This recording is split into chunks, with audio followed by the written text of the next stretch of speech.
Welcome to the Raw Experience with Chris, where honesty is at the forefront of every video. G'day, what's cracking? Chris here, and today we're diving into the deep end with something different with Creality's Falcon A1 10-watt diode laser. That's right, Chris Creations going into the deep end with lasers. I know, different perspective from 3D printing to laser engraving and cutting. Stick around and find out, as we're going to look at things from a different perspective and also a little bit of an overview of what I've done behind me and the new Falcon Design Space software that Creality's released to tailor for that beginner to intermediate market when it comes to laser engraving and cutting. I'm going to bring you a perspective from 3D printing from a company that's relatively new to the laser market to see if they pack the punch for today's laser industrial field or commercial use and home use, to see if this is truly a beginner all-inclusive laser cutting engraving machine. Let's stick around, dive in together from a beginner's perspective. Let's do this. All right, so here we are. So what do we have here? Well, this is the Falcon Creality A1 laser.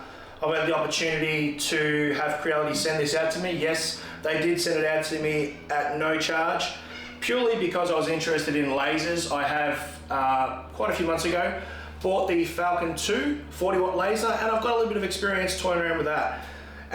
When I seen the Falcon A1, a complete encased unit, it was marketed as a beginner starting to intermediate laser cutter and engraver. I was interested. Why? Because of the simple fact that not only is it an encased unit, it's compact, it's portable, but also from the safety perspective, the advertising marketed as being user-friendly with people of all ages, and that was an eye catcher for me. I reached out to Creality and they were happy to oblige and sent it out to me. So shout out to me and Creality for providing this product with me. That said, this is an independent review. I've been basically thrown into the deep end on my own accord, to find out what the hype's all about. Is this machine cracked up to what it's be? Can it do what it says it can do or can't? So what's in the box? Well, as you can see, I've already unpacked it. You get your usual accessories. So what have we got? We've got a USB to Type-C connection, we've got a brush for a laser, lens cleaning cloth and some tweezers, some Allen keys to remove the tray. Yes, the tray in the bottom is removable. Now the base of the tray, I'll just flip the front down so you can see in there. The base of the tray is a, I think, carbon steel metal platform. I don't personally have a honeycomb plate. Creality are basically in the process of, I suppose, manufacturing them, getting them shipped out to their warehouses to be shipped. There is one being produced for that. Although that said, I didn't do a lot of cutting with it because I did find, which you'll see in the video, you'll see in the picture here, that I didn't like the idea of, defacing the surface of the build plate on the bottom. So that's that. The honeycomb plate is in the works. So there you go. As far as that's concerned, what do we got inside? Well, we do have something that makes this user and beginner friendly with this camera in the middle here. Basically what that does, it allows you to position your material, whether it's your plywood, your basswood, whatever it is you're doing. It allows you to position it on the bottom build plate within the frame and take photos of the image so that you don't have to rely on the actual head of the laser to position itself to find out where your laser, I suppose, design is going to engrave or cut onto the material you're working on. That said, there is a little bit of a process with calibrating the camera. That can be a little bit tedious. You'll probably see in the next couple of videos that I put out some behind the scenes where I was a little bit frustrated with that, but I'm sure that'll improve as it goes along. Other than that, the camera's great. From a 3D printing perspective, and I say that because I'm more from a 3D printing perspective, I do like the idea that they've incorporated linear rod rails in this. I did notice that the previous Falcon models had a bearing on an aluminium channel, I suppose you would say, on roller bearing, on ball bearings, on a machined aluminium, whereas this has got more your standard linear rods on a dry bearing, I would say, that runs, it needs to be greased. Now, I'm not sure how that would go with dust and so on. I suppose it would probably need more greasing as per normal. Apart from that, it's well built. All your plug-in and accessory options are at the side. Like I said before, you do get the extension cable with the standard pack that includes the cable connections for your rotary machine, so you can do your glassware, your tumblers, your cups, your jewellery and things like that, depending on which rotary kit you do get. As you can see at the back there, we'll zoom in a minute when we walk around all the things that I've been able to do. To showcase today, I have the rotary kit there, the professional one there. I will be utilising that in the next week, and I'll showcase how that's done. Probably going to do some Damascus steel engraving as well, just to make, just going to try things different that no one else has really done a lot of.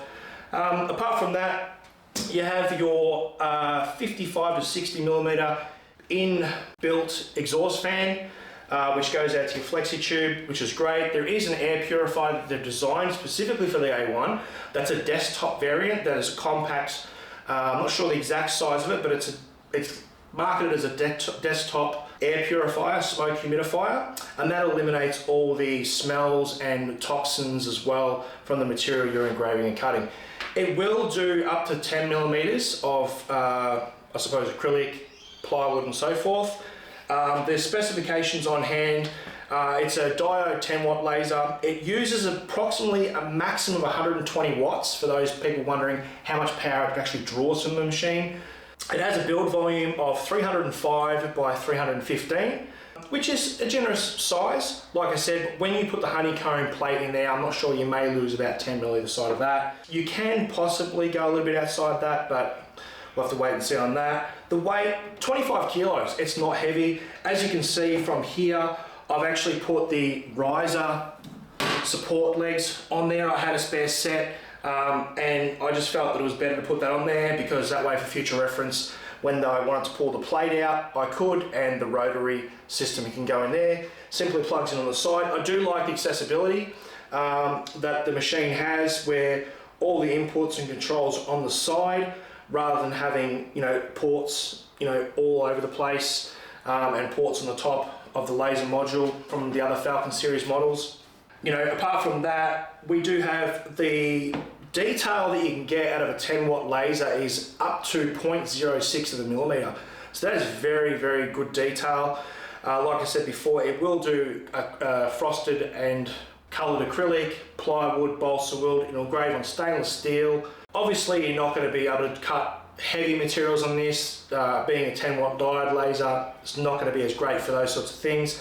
But for the price point, coming in at $989 AUD, I mean, I don't think there's a laser on the market that can compete, especially when it's all enclosed. You've got this nice amber acrylic, so it protects your eyes. You don't have to wear goggles all the time.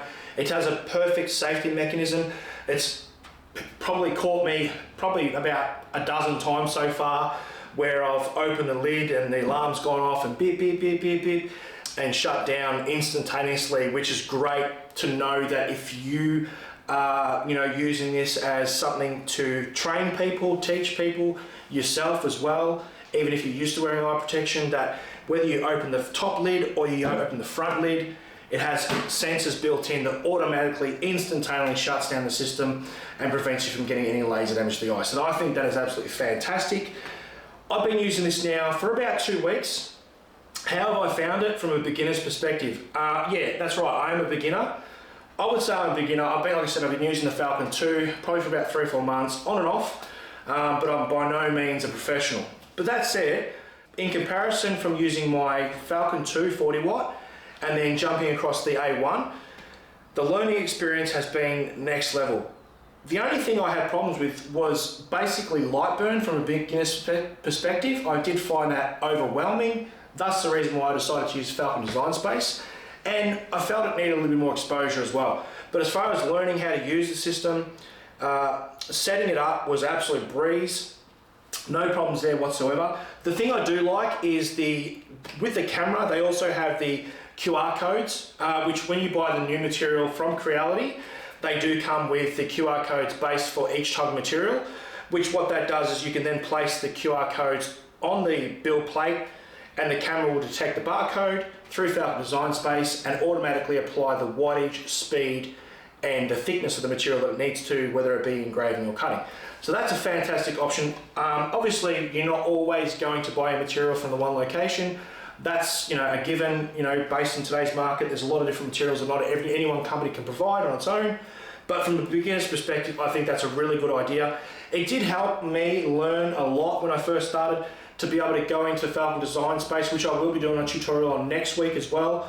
I'm going to be looking at different things that no one else has really covered, which is trace image, little things like stucco, jitter, grayscale, original, contrast, blending, brightness, engrave cutting, CNC graving, so you get that 3D texture, not just an image burn, and also cutting as well, and testing and pushing how far it can go. So from that perspective, having those auto features, it really did make, it took probably the hardest part out of lasering, because when you sit down in front of a laser and you turn the machine on, you've got it all set up ready to go, and you look at the machine and go, okay, how do we start? You open the program on Falcon Design Space and you scan a QR code and it says ready, and then as soon as you press the photo button and you know that your material's in the right spot from the camera showing you where the design's going to be on your material, there's nothing else to do. Literally just press frame and start. Now for me, that took a lot of hassle out of, starting from a beginner's perspective. So, that said, I couldn't fault it. The only thing I could probably say is that obviously with Falcon Design Space, it's, people are going to say, oh, well, it doesn't have this, it doesn't have that feature, Lightburn can do this, Lightburn can do that. Obviously, Lightburn's been around for a lot longer. Lightburn does suit a lot of different products and a lot of different models. You've got a lot of different software out there tailored to different types of laser machines, as you would with, say, for instance, Acma and Xtool. Xtool have their own program as well. Hopefully in the future, they don't go down the track like 3D printing did initially, where they release software and have it proprietary to their own style of printers and enable other people to be able to add foreign lasers rather than just a generic name where it can automatically include the dimensions like they do with 3D print slicers like Prusa and Orc Slicer and Cura and things like that. That'd be great if the laser designers went down that route with their software. That would make, I think, things a lot easier for everyone involved in the laser field, just like it has for 3D printing. So that's where I come from a different perspective, having been involved and been around with 3D printing for such a long time now.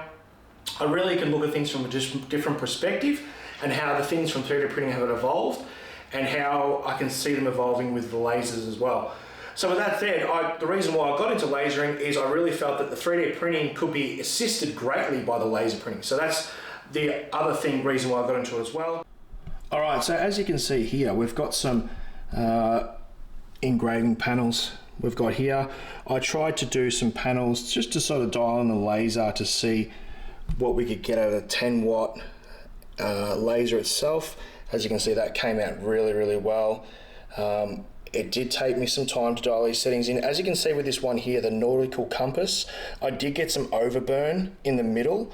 And now that was more of a etching. I tried to use the different trace image modes with jitter and grayscale and stucco to try and get a three-dimensional layered CNC look, and I did have some overburn there, so that's obviously just some settings I need adjusting. You can see up the top there I had a tiger that I was trying to do that didn't work out. That was one of the first attempts, and then I went back too far and dialed out the settings too far, and obviously got a bit lighter there. Obviously you can see on the bottom there we've got the spoon, a little bit of the text, trialing and error. That came out great. Lick me, I taste great. And on the back side there we've also got that one there as well, in this kitchen when we lick the spoon, which I was surprised didn't come out too well as well, if we can get a focus on that. And that came out pretty good, I have to say as well. One of the first ones I did, I sort of dove into the deep end and I did this knife sheath, which I was really stoked about. I'll zoom out here. And this knife sheath here, it's a Survivor knife, and I embossed Survivor. I wasn't even sure what type of material this was, but I just sort of randomly guessed. And I was actually really surprised at how well that came out. In the text, and this is just all part of Falcon Design Space. That really looked good.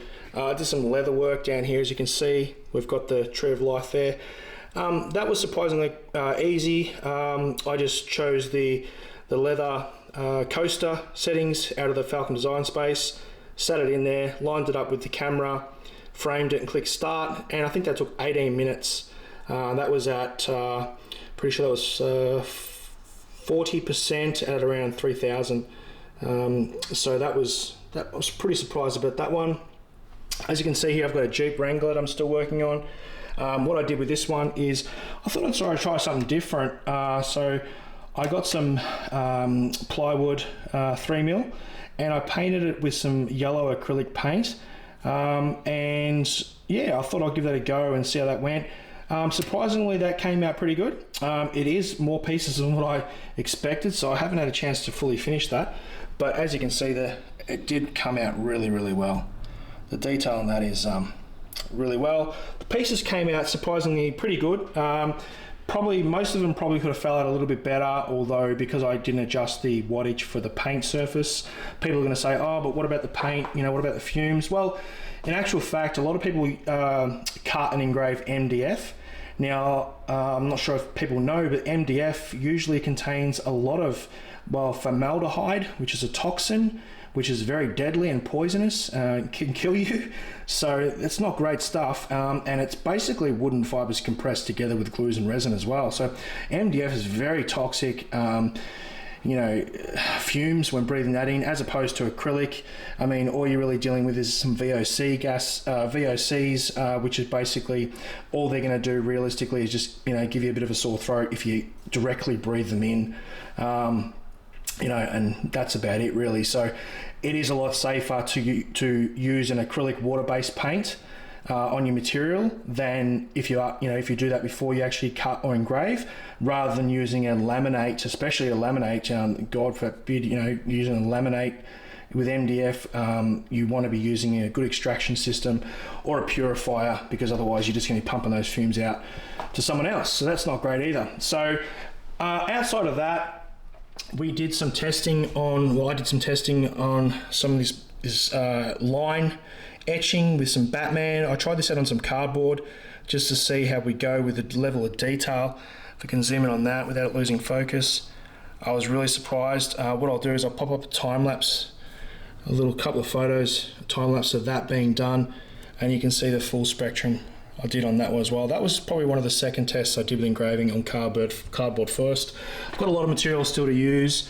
As you can see, I did the camera calibration with the cross arrows there. That was quite easy to do, and did the letter A for my daughter. Down here you can see I did some test passes. I was doing the Indian, and I wanted to see, instead of doing the actual picture design, down here we've got the picture design there, and this one here, I wanted to etch it like the lighthouse tower. So I was testing that out as well, and as you can see I wrote down the speeds and the percentage of power as well with a 10-watt laser, and surprisingly enough the 55% came out really, really well. That's actually layered, so it's very CNC like, I suppose you'd say, and I was pretty impressed with that. So I'm going to try and do that in a full size image as well. Moving forward, we've got a lot of material to do. Really excited about this one. To be honest, you know, if you're looking for a laser engraver, more so than cutter, like I said, it will cut, but I'll definitely get yourself a honeycomb plate. This is definitely a machine that you could really, you know, find easy to use straight out of the box. No real issues that I found. Easy to set up. I even had my daughter, who's 9 years old, helping me out with some of the things as well. So yeah, so that's pretty much that. I've got the rotating kit there ready to do with the tumbler as well, and some trucker caps there, and I'm looking at engraving some Damascus, you know, style engraving on the knife, which I'm going to do probably next week, and I'll put that video up as well. As we learn, you learn. So that's pretty much basically that with that. And obviously back into here, we also did the pretty cool jewelry, old earring stand, I suppose you'd say. Cut that out. Now, one thing with this jewelry stand, I did find I used the generic settings. I'm just going to tip this over so we can see it. So I used the generic settings with Falcon Design Space on the Falcon A1 10-watt laser, and I did find that on the back I did get quite a bit of burn. Now, I sort of covered it a little bit more so, but if you zoom in, you can see the layering on the back side really got charred off a lot there. And I'll put a picture right here, and you'll be able to see what was left on the build plate when it cut through. It was a little bit of a mess, I have to say, and I would I'm not sure, but I presume that the testing done for some of the material for the wattage and the speed were probably done maybe with a honeycomb plate, because it did burn the back of it quite a bit and into the plate, which I showed you before. But apart from that, that's just a matter of just tweaking the settings. So yeah, that's not too bad at all. But that's pretty much that in a nutshell. All right, so with that said, what's the takeaway from this? Well, like I said before, I'm not a professional in laser engraving and cutting. I've been more of a professional persona in the 3D printing industry of that kind. But in the time I have done laser engraving and cutting, especially coming across from the Falcon 2 and jumping into the Falcon A1 10 watt laser from Creality, would I buy this if I was a beginner? Or even someone who had a laser that wasn't an enclosed laser, who wanted an enclosed laser with a 10 watt diode, would I buy this system as opposed to a similar price laser that was either enclosed or just an open frame? From what I've experienced so far, and especially with the development of the Falcon design space, outside of using a white burn for the beginner, which for me I felt personally just too much at once, for the price point, I would say yes. Honestly, you cannot get this amount of value for money that I've seen on the market with different brands that I've looked at, from Two Trees to Acma to X-Tool. I haven't seen a laser that has the features that not only come as an enclosed laser engraving / cutting machine, being a diode, but also the features of having linear rods, all of the added features of the smart camera, the extrusion windows, the way the design's built, the whole panel of plug-in, componentry, the drop-out floor that you can, rise with for different height quality materials, honeycomb plates, put a rotary kit in there. Everything, the automatic emergency stop features that are included, the emergency stop, the smart system, the evolution of the design space, just, the barcode system for scanning, for, the price of under $1,000 Australian, and, if you use one of the coupon codes in the description below, CFWin20, you can even get more of a discount on that as well. If you're not sure, you can also check out the Creality Falcon A1 user group on Facebook. Links for that will be below, as well as the Creality AU store. They'll be there in the description. So just to help you get an idea of, bouncing ideas, having a look to see what you think. But from my perspective, you really can't fault with value for money. So that's my takeaway from this. Like I said before though, I will be doing more videos. As I learn, you learn. I just feel that there's no point wasting the opportunity to basically just film how I learn to use lasers moving forward. But this has definitely made it a very seamless and, I suppose, pleasurable experience to use. So that's my takeaway from it. If you found this review useful and you want to help the channel, please like and subscribe. Comment your thoughts below. Have you got the Falcon A1 10 watt laser? What do you think about it? What do you think about Falcon Design Space? What would you like to see improved? Links in the description. That's all I'm going to say about that. I'm Chris. This is the Falcon A1 10 watt diode laser. See you on the next one.